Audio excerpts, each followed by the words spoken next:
Finally आज राजगढ़ में बर्फ़ हुई। ये देखें, ये तहसील राजगढ़ के अब देख रहे हैं बर्फ़ कैसी हो रही है। सुबह सुबह के ये बर्फ़ के नज़ारे हैं। आज बड़े दिनों के बाद 2 दिन से कल भी बारिश हुई थी।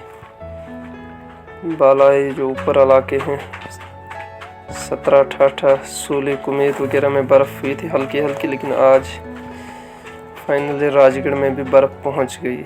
अभी तक तो तकरीबन 1 इंच के करीब जमा हुए हैं, लेकिन तेज़ होने के बाद उम्मीद है कि बर्फ़ काफ़ी ज़्यादा जमा होगी। जैसा मौसम बहुत ज़्यादा ख़राब है, बर्फ़ हो रही है अभी भी। तो आप बर्फ़ का नज़ारा देखें कि अल्लाह की कुदरत का नज़ारा देखें, किस तरीके से बर्फ़ हो रही है।